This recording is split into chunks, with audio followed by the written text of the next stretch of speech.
Alright, hello and welcome to My Hero Academia Season 5 Episode 7. So, I watched the last episode yesterday. It was a very fun episode. Probably my least favourite episode of the season so far, just purely because it kind of had the least amount going on compared to the other episodes, but it was still a fun episode. We finished up with the second match of this little Class A versus Class B situation. So, I guess we're moving on to the third match this time.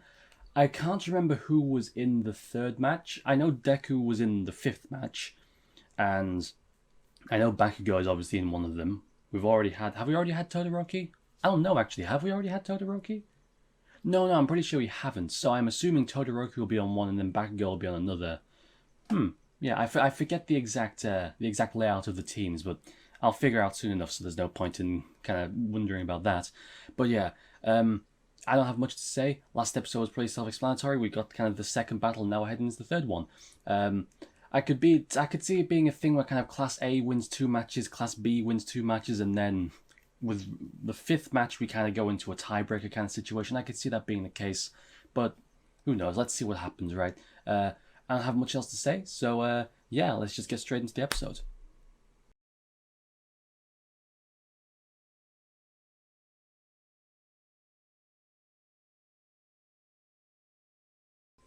Alright, so that was episode 7 of My Hero Academia Season 5. Pretty much the same as the last couple episodes, where, yeah, we're getting focused on... It definitely seems that the purpose of this arc is to just take all these characters in Class A and Class B, just give them all their own little spotlight episodes, and just flesh them all out, which, again, it saves time on later, right? Fleshing them out now makes them more interesting later on when they're actually needed for important story stuff, so it's fine by me. But yeah, it's definitely continuing with the same formula of each character kind of getting their own focus episodes. Before the fight itself started, we had a bit of a more slow moment, right, where the characters all talking to each other, talking about the last match, all that stuff. There was so much damage they had to move to a different area, all that good stuff. And we kind of got some smaller moments with the characters, right? We got Bakugo kind of finally getting a bit more involved in the whole one-for-all situation with Deku and, having that little rivalry stuff going on, which is always nice to see. Like I mentioned in an earlier episode, I think it was episode 1, maybe I'm misremembering, but like I mentioned in an earlier episode, we haven't really seen any interactions between Deku and Bakugo since their fight in Season 3, really. We've seen interactions between them, obviously, but we haven't seen any of them in a more serious way, because the first arc of Season 4 didn't have Bakugo involved at all, right? With Overhaul. And then we went into I believe, unless this was Season 3 and I'm getting my seasons mixed up, I believe we went into the thing where it was Bakugo and Todoroki going for their provisional license thingy-majiggy, and then it was the school festival thing. So they were both present in that season and they did interact a little bit, but they weren't together in a serious context already throughout the entire season, which at the time I didn't really notice, but looking back on it now, I'm definitely noticing that we haven't really seen much of them as a duo since their big moment at the end of Season 3. So I'm glad that we're actually getting to see that a little bit, see how Bakugo interacts with Deku and All For One. Oh, fuck. How Bakugo interacts with Deku and All Might now that he knows about the One For All situation and all that, and how he's trying to encourage Deku in his own very unique way, And then beyond those two, we have the other characters. We have the kind of old generation and new generation relationships going on. So we've got Deku and All Might, obviously. Then we've got Ingenium, which we got a good focus of this episode. Ida looking up to Ingenium as his role model, wanting to be like him, getting advice from Ingenium now that Ingenium can't be a hero anymore, which is very similar to the Deku and All Might situation. Very similar, actually, which is why it makes sense that Deku kind of looks up to Ida a little bit. Deku and Ida's in the exact same position. He's taking up the mantle from a hero who is very respected and can no longer do his hero work. So it makes sense that Deku would look up to Ida, being like, this is the kind of guy I want to be like. And then similarly, Ida, in his own way, also looks up to Deku a lot, respects him and views him as a friend, but also a rival, as we saw in Season 2. Kind of like a Bakugo and Deku rivalry situation, but a lot more friendly and more casual. And of course, we've also got Tokoyami and Hawks, which didn't get a ton of focus this episode, because obviously Tokoyami's episodes are over now, but we did get a little hint of it. And then finally, Tokoyami. I meant Tokoyami. I don't know if I said Tokoyami. I meant Tokoyami, and then Todoroki and Endeavor obviously would be the other main one in this episode, because about as much focus as Ida and Ingenium did, because obviously the Todoroki family has been a big staple of this show since season 2. And this season too, actually, the slip of the tongue ended up being correct, because they have been getting a lot of focus this season. Flashbacks to Todoroki's past. We got that line. Toya was close, I believe. Now, it's possible I'm just forgetting the names, because I it's well established I'm not good with names, but I believe Toya is the big brother, right? Who presumably went missing. We haven't seen him. I can't remember whether it said that he ran away or anything like that, but I'm pretty sure that the white-haired brother, whose name I can't quite remember right now, said something along the lines of, I won't forgive you for what you did to Big Brother Toya, or something like that, right? I'm pretty sure that is the name of the Big Brother. He said that, I can't remember the exact line, but Endeavor said something along the lines of, Toya was close. He was very close, but he had his mother's something. I can't remember what the exact line was. Let me go have a look. Okay, I double checked. He said he had more firepower than me, which is quite the statement. But he had don't know how to pronounce that. Not sure how to pronounce the name. Ree's weak constitution. I'm going to assume that's the mother. I can't remember what the sister was named, but unless stated otherwise, or unless I realize I'm wrong, I'm going to assume it's the mother. So basically, he had great power and great potential, even more firepower than Endeavor, but mentally he wasn't up to it. Which would make sense if he just had a complete mental break and potentially ran away, or even maybe was even abandoned potentially, although I don't imagine that would be the case, but who knows, honestly. But had some kind of complete mental break, left, and ended up becoming a villain, right, in Dabi, right, and to have more firepower than Endeavor, and that's when Endeavor knew him as well, right? Assuming that Dabi ran away when he was maybe a child or a young teenager or something like that, and he had more firepower than Endeavor, it's presumably been years since then, right? At the very least, it's let's be super generous. No, let's super lowball it and say it's been 5 years since then. It's probably been a lot longer. But let's super lowball it and say it's only been 5 years, right? Even then, that's 5 years working with villains, teaming up with villains, you know. We don't know how old. I'm getting ahead of myself now. Point is, he's been away at least a good few years, at very least a good few years, working with villains, fighting. Like, if he was as powerful as Endeavor, well, not as powerful, but had more firepower, whatever that means exactly, than Endeavor, then he could be very dangerous now that he's had time to really practice with that power. And of course, power alone isn't important. That's something we've seen in this episode alone, right? Where even though Class A has more power, right? They're the more powerful of the two. Todoroki is an absolute beast. Ida is really good, you know. And the other two are really good in their own right as well. But obviously, Ida and Todoroki are the two stars, right? Even though they're without doubt the more powerful of the two teams in a conventional sense, Team B currently has the upper hand because they're using their powers more intelligently. And that's the key, right? Is just because you have more power than someone doesn't automatically make you better or stronger or able to win a fight. It's about how you use the power. Speaking of Endeavor, while we're on the subject, we did get a little look at him, right? We got a little look at him. It was only brief. He was taking down a villain. He lured the villain away from kind of a populated area to try and keep people safe, which is a good move. And then he jumped in there and saved the kids. Wonderful. Giving himself a great impression for the next generation, which is exactly what he wants to do. Maybe the people who are already around, it's a bit too late to sway all of them, but if he puts in a good impression, he puts in a good legacy for the kids who are growing up, over a long period of time, he can slowly change the perception of himself from, you know, the very angry the very angry hero of Endeavor to someone more respectable and beloved by working and saving these children and whatnot and raising that new generation, right?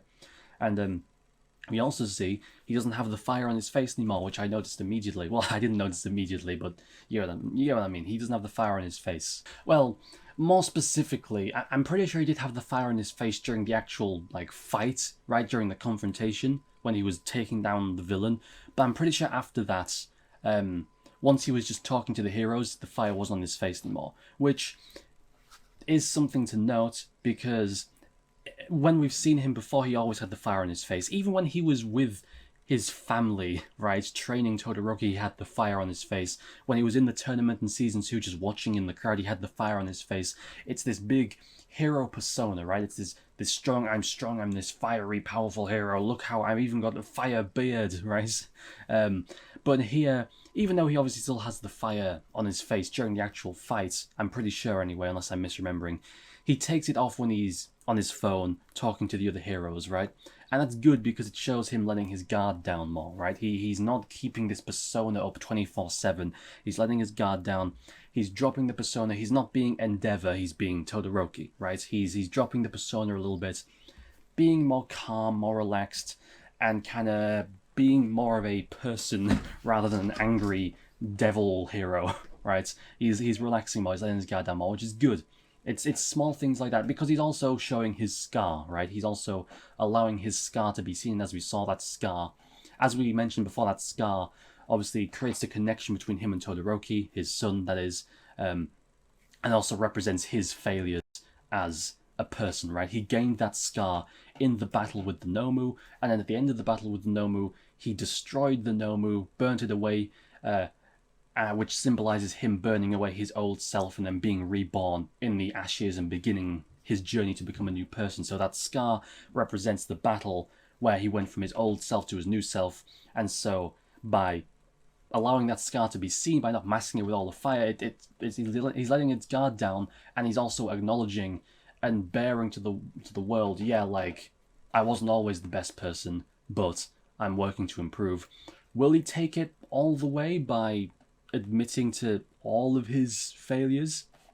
Who knows? Well, that's yet to be seen, but as of right now, yeah, he's letting his guard down a bit. He's allowing his face and his scar, meaning his weakness, to be shown, right, when he's not battling villains. It's a good step for him to take. And then we get into the battle itself.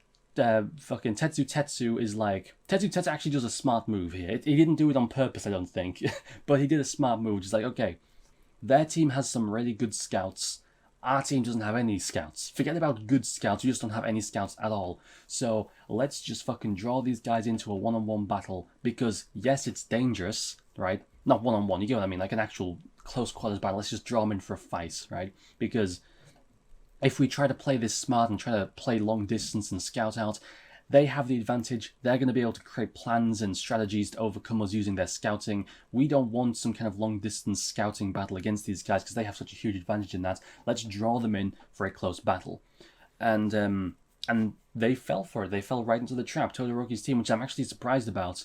I feel like, considering the massive advantage they had in scouting with the multi-arm guy, I forget his name, I forget everyone's fucking name, considering the massive advantage they had with him, it's surprising that they actually kind of accepted the invitation to go in for a 1v1 battle. Not 1v1, you get what I mean.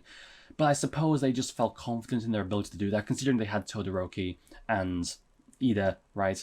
I guess their logic was, okay, obviously we're going into what they want us to do, but we are powerful, we are more powerful than them, which is true.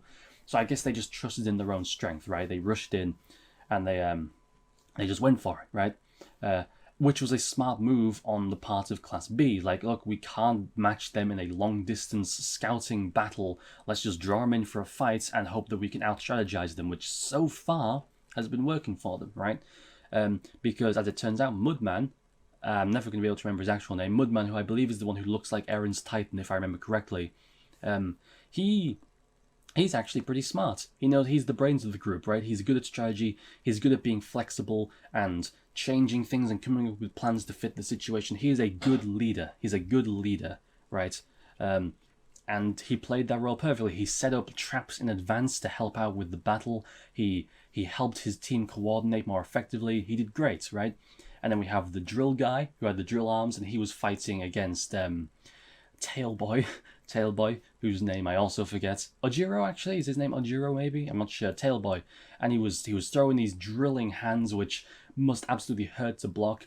For anyone who doesn't know, when you throw a punch, you're supposed to, like, twist the punch when it lands on the face. You're supposed to throw the punch and then twist once it lands on the face, and the reason you do that is because that helps to open up cuts, right? It creates friction and helps to open up cuts. Basically, the twisting motion of the punch increases the power, increases the damage it causes through friction and cuts and stuff like that, and so it's what you'll see a lot of like professionally trained fighters do. So having these drill hands is actually really good because it will really increase the force and the damage caused by these punches, right? He could really beat someone the hell up using those spinning punches, right? He could generate a lot of power and a lot of friction as well to cut their opponent up. So blocking them is going to hurt like hell. So it makes sense. Ojiro, what he needs to do is back up a bit and try to keep his distance, try to dodge rather than block, and that's exactly what he started doing later on in the fight. So good on him. I feel like he needs to use his mobility, right? He has the tail, he has the ability to jump around. I feel like when he's fighting an opponent like that, going up against someone like that close range is not a good idea. He's got these drilling hands that have really dangerous close quarter combat ability, very powerful strikes. Ojiro has a mobility advantage. He has the tail, he can bounce around all over the place. What he needs to do is keep his distance. In a 1v1 fight, obviously, when you factor everyone else in, then all kinds of things become potential, right? But in a 1v1 situation, what he needs to do is he needs to back up a bit, keep his distance, use his mobility, which he has an advantage in as far as we're aware, to outmaneuver the drill guy and wait for an opportunity to hit with a really strong strike with that big meaty tail of his, right? That's what he needs to do. He needs to use his mobility and wait for that moment to strike and try to end the fight as quickly as he can to not take prolonged damage from these drilling attacks. And then we have Todoroki, who we've also seen he's improved a lot. He's not improved a lot. He's advanced beyond where he was before, using that ice attack, but using it in a way as to not limit his own field of vision, right? He's using the same technique, but he's improved on it. He's changed it to be more beneficial to him in combat, which is smart, because back in Season 2, he was actually criticized for that by Stain, right? He used the attack and to block off Stain, and Stain was like, you're really gonna use an attack that blocks your own field of vision? That's not a good idea. And then he slices through it and comes at Todoroki, right? He was criticized for that he used this attack, and it was a powerful attack, but it blocked his own vision as much as it did block the opponent's vision, which is very dangerous. And so now he's adapting to that. He is using the attack in a way where it doesn't block his vision anymore. He's being smart, he's growing. I like that. I really appreciate stuff like that. These small little details where you can see the characters are growing a little bit. And that's one thing I honestly really love about this show. And it's something that's done so much better than a lot of other shows. Dragon Ball would be a great example of a show that does not do this well. And that's also probably just because it's an old show. But again, it's easy to rag on Dragon Ball because everyone knows it. But in Dragon Ball, Goku becomes more powerful as the show progresses, right? From the very beginning of Dragon Ball to the very end of Dragon Ball GT, he becomes more powerful. But I mean, there's no way to really see that, right? Like, he uses the same techniques. He uses the Kamehameha wave. He uses the Spirit Bomb, right? He moves forward and he punches, he kicks, he slams, he Kamehamehas. He does the same things. There's no way to actually see his improvements. You just know that he's improving because his power level's getting higher and you're told that he's getting better. There's no actual visual way to see or even be told he's getting better beyond just he's getting stronger and his power level's getting higher, you know? But in this, it's like, no. You can very clearly see the characters improving as time goes on. If you compare Deku now to Deku in Season 1, it's like night and day, right? You can see just how much he's improved. His technique, his control over his power, the way he fights is completely different. He's adding new techniques to his arsenal all the time.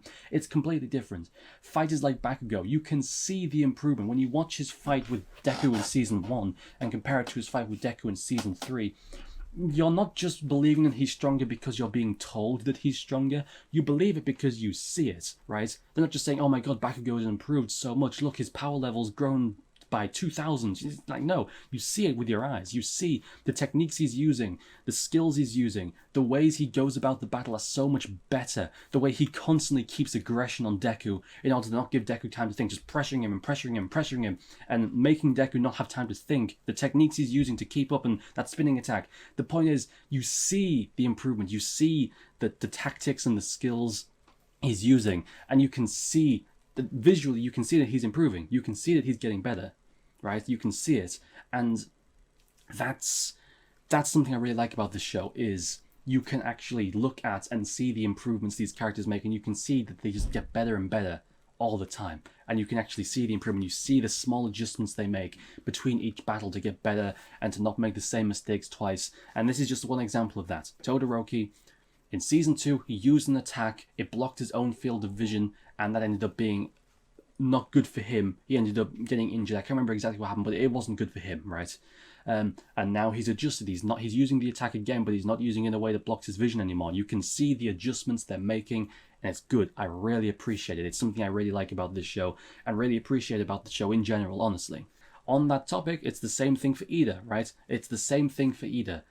He's improving as well.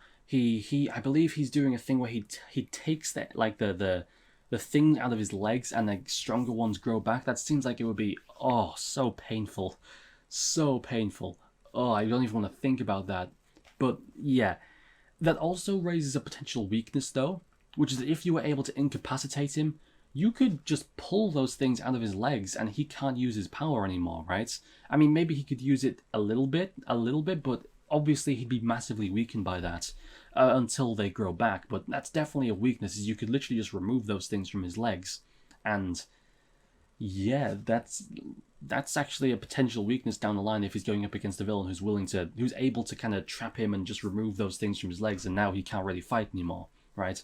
But and with the enemy, and with Class B, we got to see a little bit of the other guys, right? We got Mudman, who, as I established earlier, is shown to be very smart, flexible, good at tactics, a great leader for this team.